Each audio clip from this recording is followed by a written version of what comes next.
रामायण का एक छोटा सा वृतांत। एक रात की बात है। माता कौशल्या जी को अपने महल की छत पर किसी के कदमों की आहट सुनाई दी।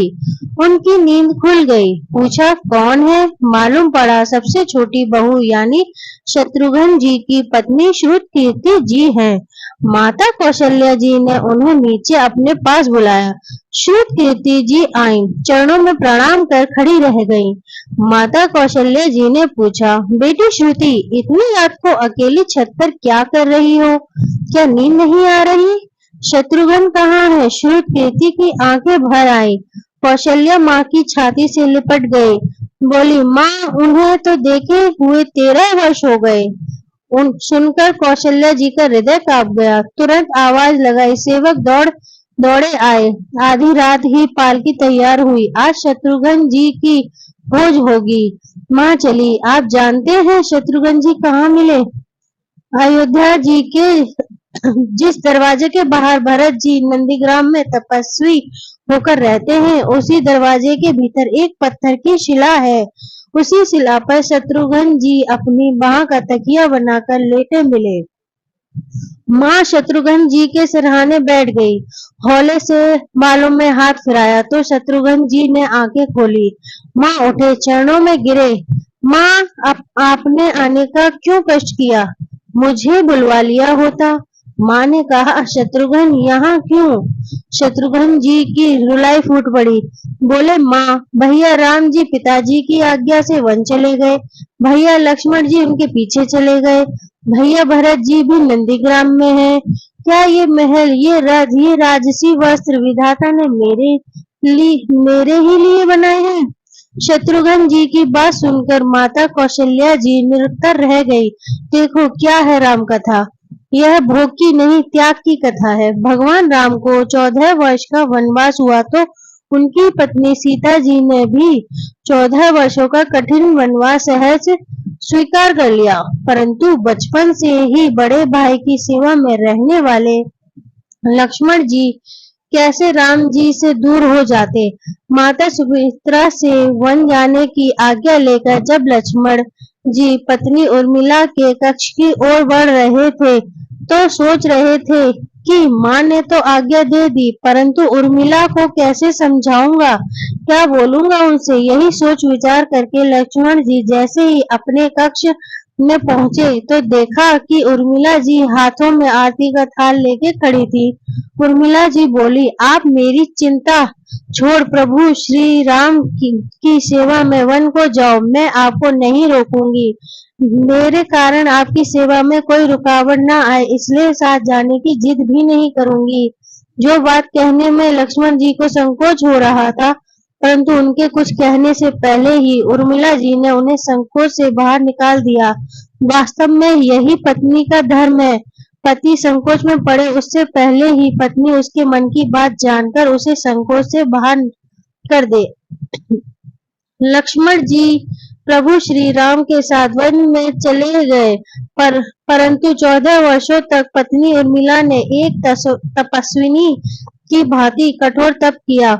वहां वन में लक्ष्मण जी प्रभु श्री राम एवं माता सीता की सेवा में कभी सोए नहीं, परंतु उर्मिला ने भी अपने महलों के द्वार कभी बंद नहीं किए और सारी रात जागकर उस दीपक की लौ को बुझने नहीं दिया। मेघनाथ से युद्ध करते हुए जब लक्ष्मण जी को शक्ति लग जाती है और हनुमान जी उनके लिए संजीवनी बूटी का पर्वत लेकर वापस लौट रहे थे तो बीच में अयोध्या के ऊपर से गुजरने के दौरान भरत जी ने उन्हें देखकर कोई मायावी राक्षस समझा और उन्हें हनुमान जी को बाण मार दिया, जिससे हनुमान जी गिर जाते हैं। तब हनुमान जी सारा वृतांत सुनाते हैं कि सीता जी को रावण हर ले गया, लक्ष्मण जी युद्ध में मूर्छित हो गए हैं। यह सुनते ही कौशल्या जी कहती है कि राम को कहना कि लक्ष्मण के बिना अयोध्या में पैर भी मत रखना, राम वन में ही रहे। माता सुमित्रा कहती है कि राम से कहना कि कोई बात नहीं, अभी शत्रुघ्न है, मैं उसे भेज दूंगी।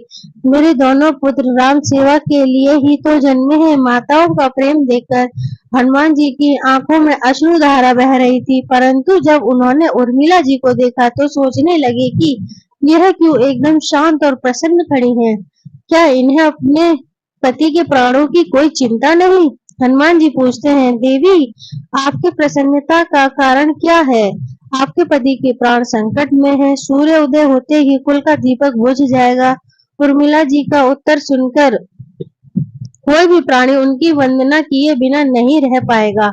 उर्मिला बोली, मेरा दीपक संकट में नहीं है, वो बुझ ही नहीं सकता। रही बात सूर्योदय की, तो आप बेशक कुछ दिन अयोध्या में विश्राम कर लीजिए, क्योंकि आपके वहां पहुंचे बिना सूर्य उदित हो ही नहीं सकता। आपने कहा है कि प्रभु श्री राम मेरे पति को अपनी गोद में लेकर बैठे हैं। जो योगेश्वर प्रभु श्री राम की गोद में है, लेटा हो, काल उसे छू भी नहीं सकता। यह तो वो दोनों लीला कर रहे हैं। मेरे पति जब से वन गए हैं तब से सोए नहीं हैं। उन्होंने न सोने का प्रण लिया था, इसलिए वे थोड़ी देर विश्राम कर रहे हैं। और जब भगवान की गोदी मिल गई तो थोड़ा विश्राम ज्यादा हो गया। वे उठ जाएंगे और शक्ति मेरे पति को लगी ही नहीं, शक्ति तो प्रभु श्री राम जी को लगी है। मेरे पति की हर श्वास में राम है, हर धड़कन में राम, उनके रोम रोम में राम है, उनके खून की बूंद बूंद में राम है। और जब उनके शरीर और आत्मा में ही सिर्फ राम है, तो शक्ति राम जी को ही लगी, दर्द राम जी को ही हो रहा। लेकिन इसलिए हनुमान जी आप निश्चित होकर जाएं, आपके वहां पहुंचे बिना सूर्य उदित नहीं होगा। राम राज्य की नींव राजा जनक जी की बेटियां ही थी, कभी सीता तो कभी उर्मिला। भगवान राम ने तो केवल राम राज्य का कलश स्थापित किया, परंतु वास्तव में राम राज्य तो इन सबके प्रेम, त्याग, समर्पण और बलिदान से ही आया। लक्ष्मण सा भाई हो, कौशल्या माई हो, स्वामी तुम जैसा मेरा रघुराई हो। नगरी हो अयोध्या सी, रघुकुल सा घराना हो, चरण हो राघव के जहाँ मेरा ठिकाना हो। त्याग भरत जैसा, सीता सी नारी हो, लव कुश के जैसी संतान हमारी हो। श्रद्धा हो श्रवण जैसी, सबरी सी भक्ति हो, हनुमत के जैसी निष्ठा और शक्ति हो। जय श्री राम। वीडियो अगर पसंद आया हो तो वीडियो को लाइक और चैनल को सब्सक्राइब करें और अपने दोस्तों के साथ शेयर करें।